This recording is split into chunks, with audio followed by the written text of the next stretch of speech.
Greetings and welcome to the Fan Perspective. I'm your host Nathan Lyle, and this is the WNBA preseason power rankings. For those who have never been on this channel before, I have no idea what this video is.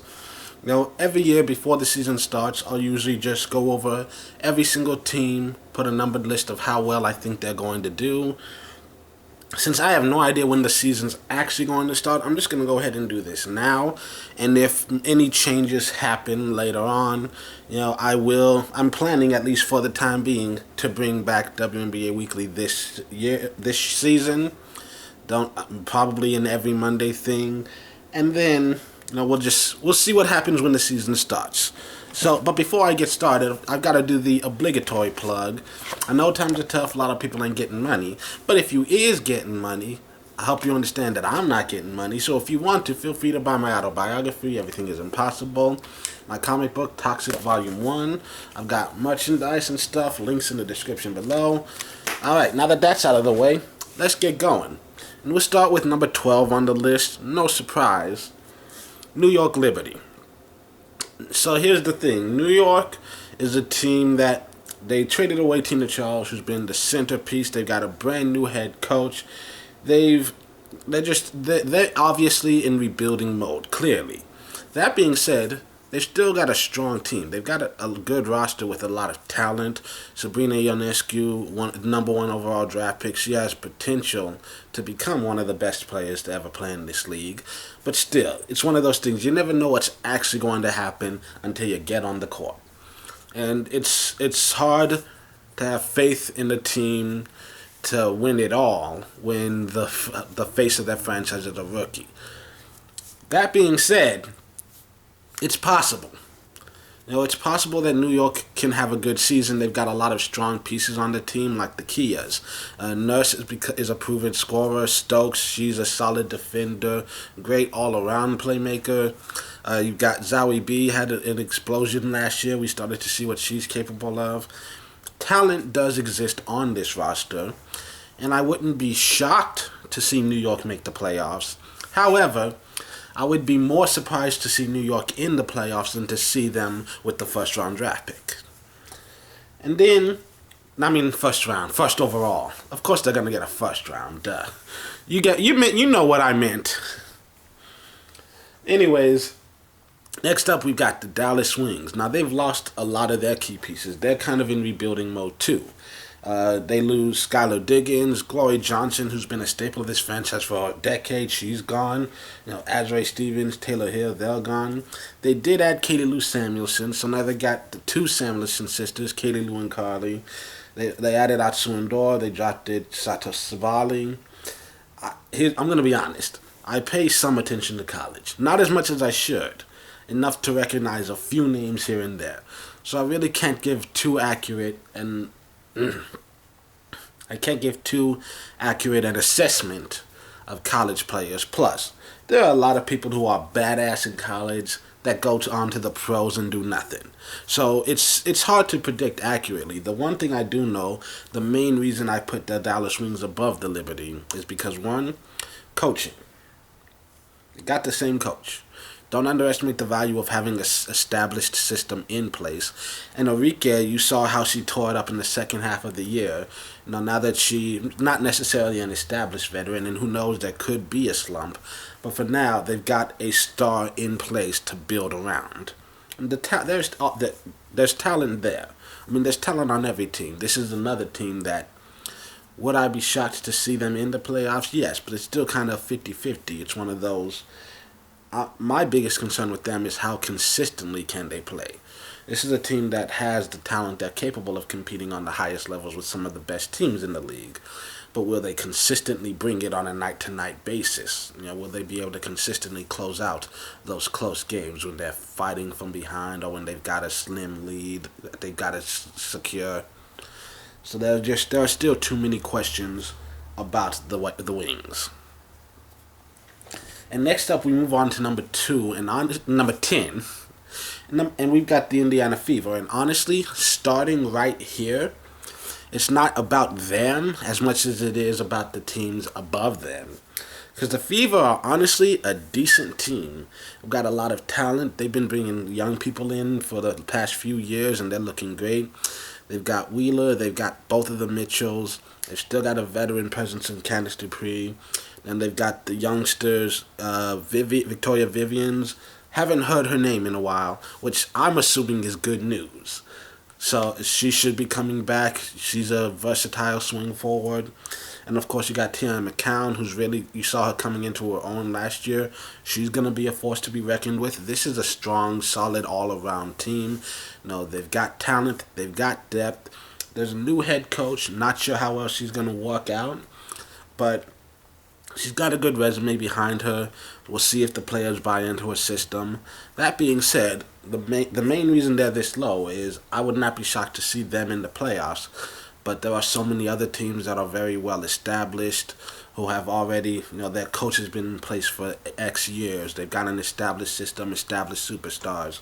There's so much more up in the air with Indiana. Indiana, not a bad team. They are a team on the rise and they could make a push. It's just that I have more confidence in the other teams that have already been there, done that. And now we're going to move on to number 9. And at number 9, I put the Minnesota Lynx. And the main reason I put them there is because Maya Moore, missing another season. They also lost Simone Augustus, but she hasn't been as huge a presence as in the past few years as she's gotten older. But still, it's good to have a player like her. Also, I was hearing something about Odyssey Sims maybe missing the season, maybe not.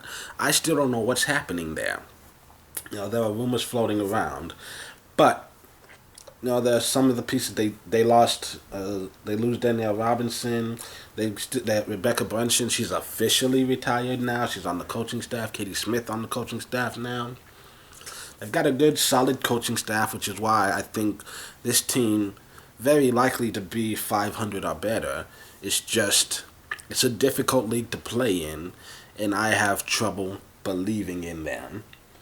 They've got. Let's see, who did they draft? They signed Rachel Bannum. A lot of people are excited about her, hoping that she'll come over be the next Lindsay Whalen. I don't see that happening. Drafted Micaiah Herbert Harrigan, Crystal Dangerfield. Never heard either of those names until draft night, so can't tell you much about them. Like I said, don't pay as much attention to college as I should. They do still have some strength, because if nothing else, we know for sure Sylvia Fowles will be there. And she's a solid anchor on both ends of the floor. Even though she's not putting up MVP numbers like she used to, any team in this league would get automatically better from just having a solid all-around player like Sylvia Fowles on their roster. And of course, last year's Rookie of the Year, still over there doing the damn thing. So this is going to be a solid team. I pretty much have the same expectation of them that I did last year. They're going to be a solid team. They're going to be consistent. They're going to compete. And putting them so low is more, once again, about all the other teams in the league and how good I think they're going to be. So now we move on to the Atlanta Dream, who I threw into 8th place. This has been one of the most active teams in free agency. So many moving pieces. They lose Angel McCoughtry. They trade away Brittany Sykes, Jessica Breland, Nia Coffey. But they added Kalani Brown, giving them some length, and they bring in Courtney Williams from Connecticut. She's a huge playmaker.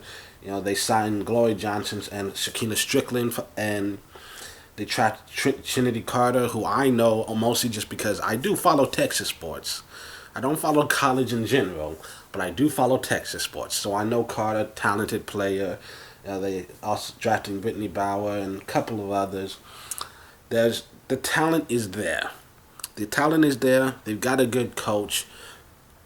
It feels like rebuilding mode somewhat because they lost some veterans, but they added some veterans too. Still, it's one thing to be in the league for 10 years. It's still first year on a team. There's still an adjustment period, and so.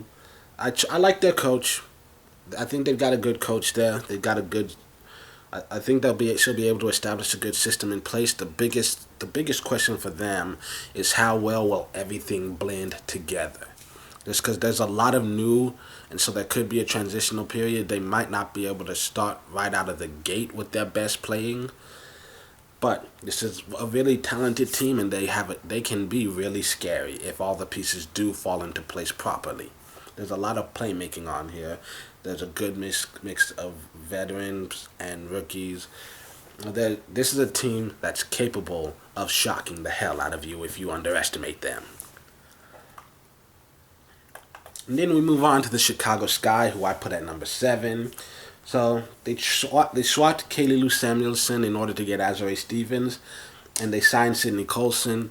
Other than that, Jameer Faulkner, she had knee surgery. She's going to miss this season, which at this point in time, listen, huge fan of Faulkner, respect her as a player. It's getting hard to believe in her having like a long-term success in this league just because she can't stay healthy, which isn't inherently her fault. It's a thing that happens. Some bodies are just more durable than others. It's just, well, let's not get too into it. It's just one of those things. Some players, this is what they go through. But I do respect her, and I wish her well. I hope she does come back. I hope she proves me wrong. She's a very talented player. They also drafted Ruby Herbert, Pristine. There's a lot of people I haven't heard of. But with the Chicago, the reason they're this high is just consistency. James Wade, he's an incredibly good coach. People seem to buy into the system. And they've got, in my opinion, the best point guard in the league right now. I'm blanking on her name. We all know I know her name. Vandersloot. Yeah, they re-signed Quigley. She's been a consistent all-star. They re-signed Vandersloot. Once again, my opinion, best point guard in the league right now. She may not be the best playmaker in the league. She may not constantly get you 20 points, but she's one of the best leaders, one of the best floor generals with the ball in her hands. Because she's constantly leading the league in assists. As long as you have a solid leader like that in place, you can work with it whatever you got. And she's got quite a lot to work with. And so I don't know how well Azurá is going to fit into the system, but she's obviously a talented player. We'll see what she does when she gets over there. She adds a lot of length, which Chicago isn't that good at. And, I don't know how you can be bad at length, but they are. It's something that they need. And, Steph Dole, she's been an all-star before. She's a talented all-around player. And, of course, the development of Diamond DeShields, she's slowly kind of turning into the face of the franchise. So with her continued development, she could be a potential MVP candidate if we see her start to peak. So we'll see what happens. All I know is Sky, they're a talented team, and internal growth alone, just the added consistency, knowing each other, the improved chemistry, and just the development of the young players, that alone can make them better than they were last year. And then we move on to number 6, the Connecticut Sun, who, if I'm not mistaken, I dropped them from where they were last year. They lost Courtney Williams. They lost Akina Strickland. That's 2 players in their starting lineup.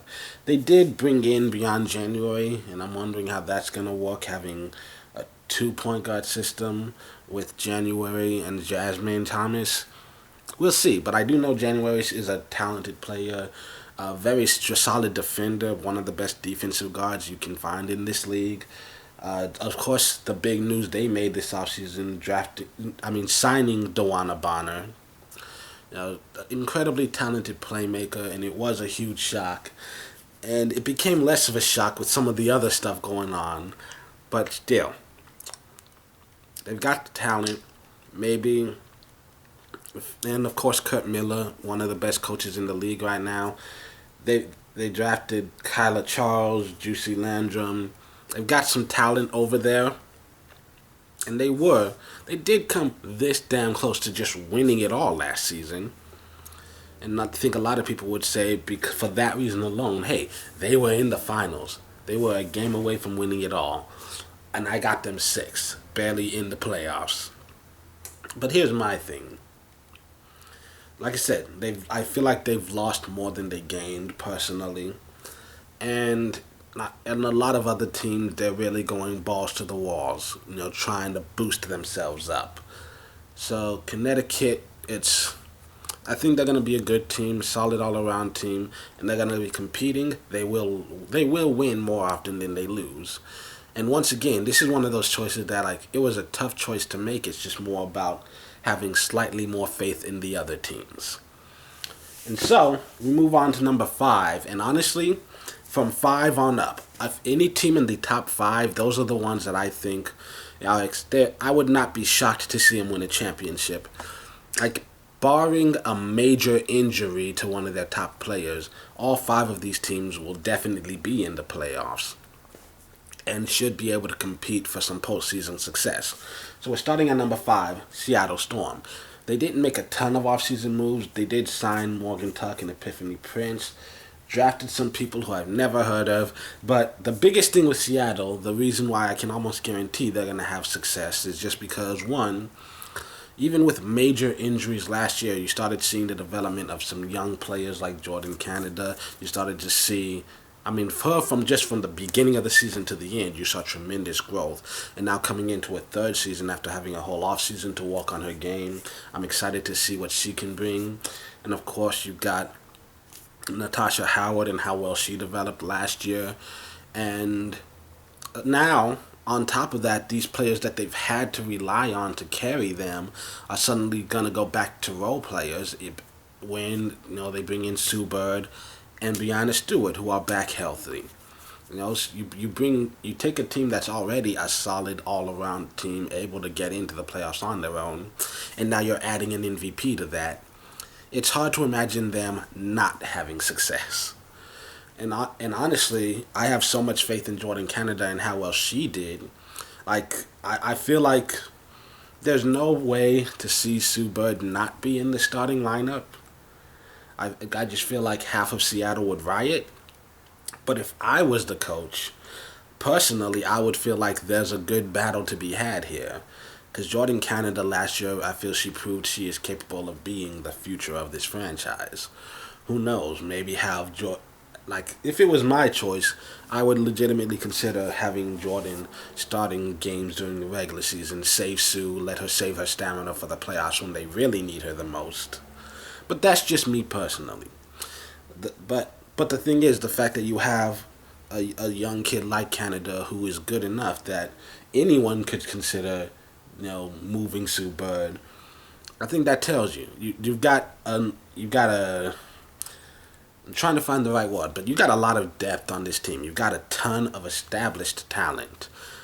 They're going to be difficult. And even if Sue Bird is the starter, I feel like you're going to see some sets where you're going to have like 3 guards on the floor with her, Canada, and Lloyd. I think they're going to get pretty much even playing time, or maybe even give slightly more to Canada, just because Sue is old. And look, I'm not knocking old people in general, but this is sports, and it's hard for any 40-year-olds to go into sports and just carry a franchise. That's all I'm saying. You do have to start planning for the future. I spent too much time on this team. Let's go on to the next. At number 4, I put the Washington Mystics. Fight me, bro. Don't at me. Because I know a lot of people are thinking, how the hell can you not put the defending champions at number 1? Especially after trading for Tina Charles, a former MVP, one of the more talented forwards in the league. Look, here's the thing. I never put champions number 1. Ever. Because champions means you were the best team last year. But now when you got that championship mark on the back, every team in the league is gunning for you. There are going to be entire franchises that are revamping their roster specifically to be able to stop you.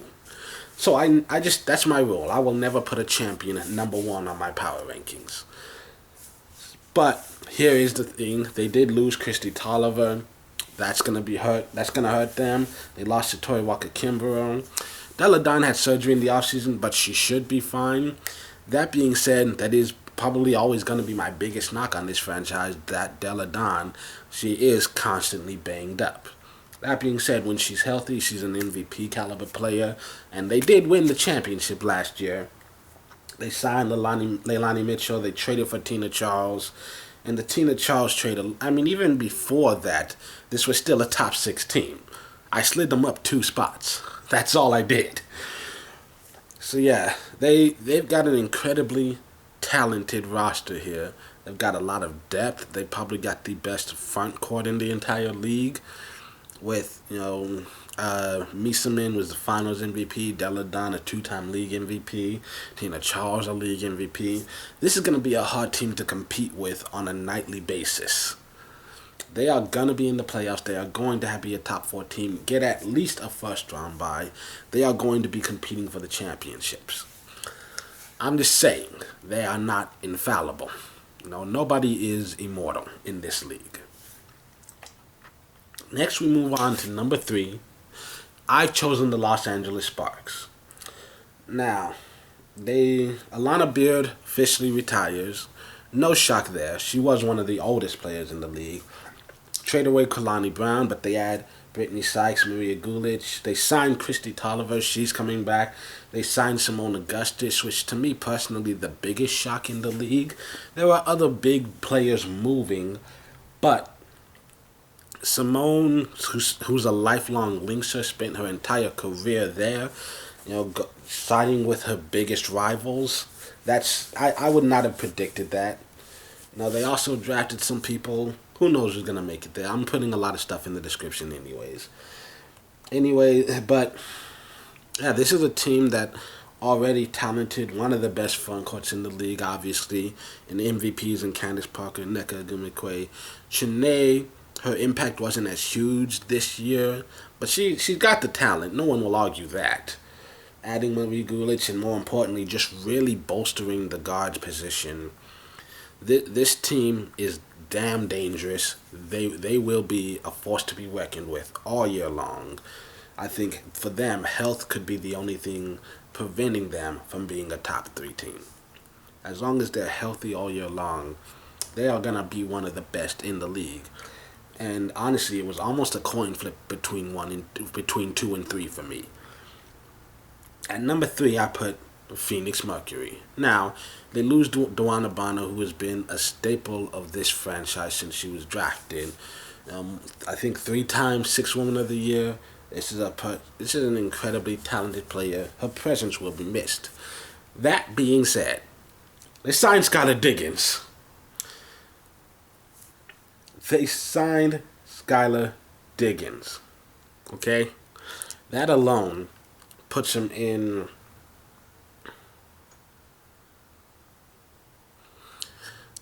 that alone, just signing Skylar Diggins alone puts him in the top 3, just for the mere fact that you've got Bonner and Diggins, 2 people from the 3 to C. Remember, they got drafted together. Diggins, she's become one of the best playmakers at the point guard position, an explosive scorer, talented distributor, great leader. And her and how did I forget her name first? What the hell? Diana Taurasi. Her and Diana Taurasi next to each other are going to be incredible running mates. Griner, of course, one of the best centers in the league, very dominant, hard for anyone to stop. She's a difficult matchup on both sides of the floor. Also, they added Jessica Breland and Nia Coffey. That gives them length at the wing position, solid defenders, some solid playmaking. They added Toriwaki Kimbrough. They drafted Taya Copper, Stella Johnson. Sancho Little and Camille Little, as far as I'm aware, they retired. I should have double-checked some of these stuff before I started this. I'm realizing that now. But hey, we're already on number 2, and that thought just popped into my head. I'm not redoing this. Anyway, they've got depth at every position. They've got length. They've still got all those rookies they drafted last year who hopefully will be not only better players this year, but with a reduced role. And with less expectations, they will be able to just, step in, make a few threes, make a few solid defensive stands, and then that's all that's needed of them.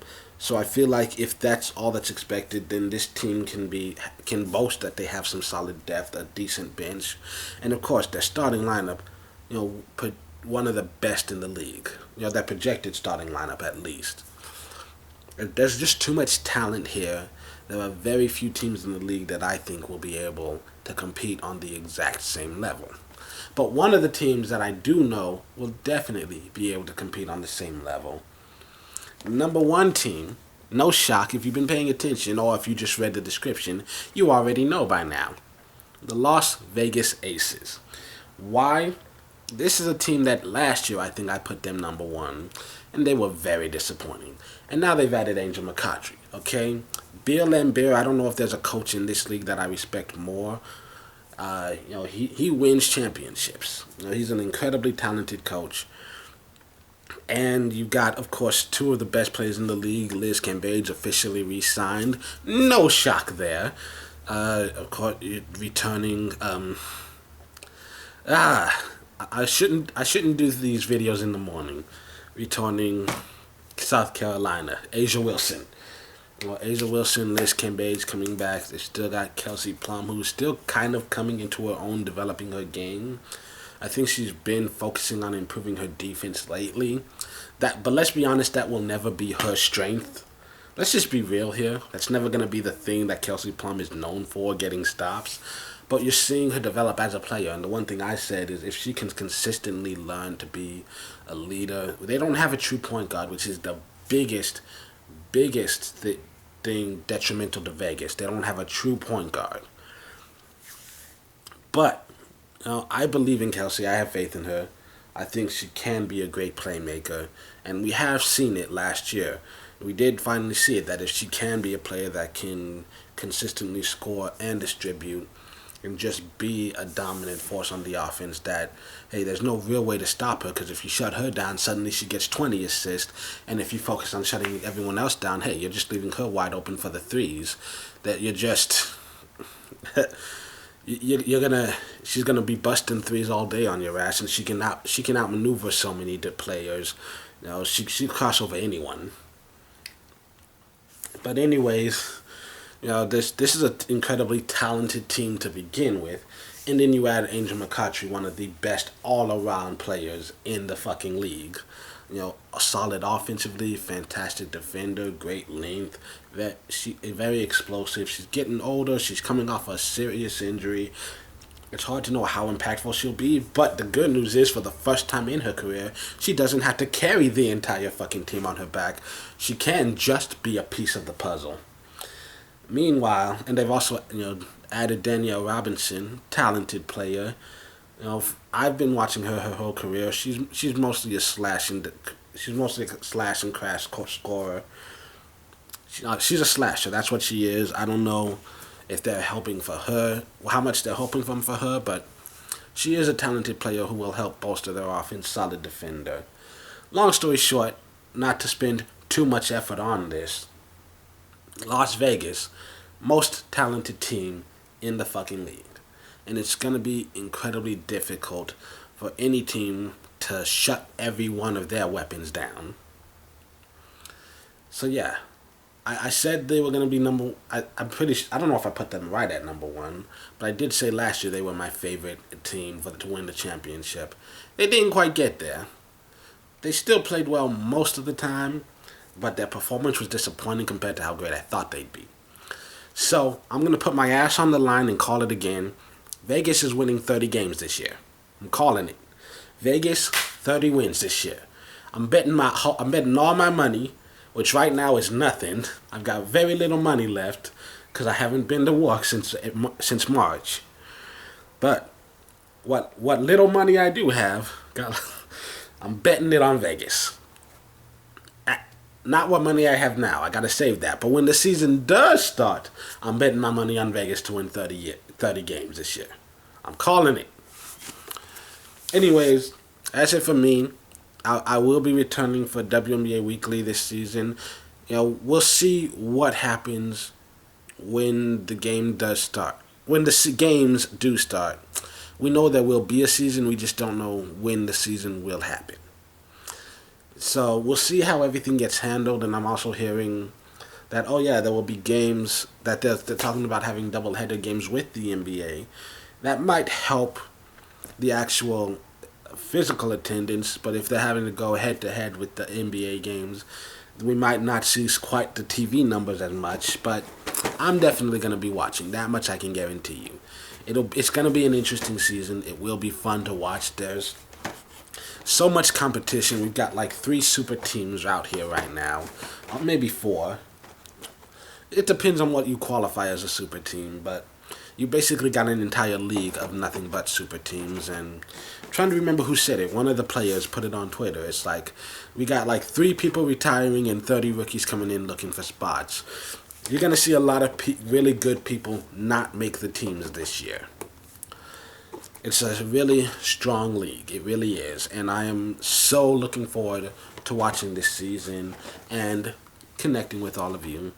So until the next time you see my face in the video, my name is Nathan Lyle. This has been The Fan Perspective. Can't wait for this season to start.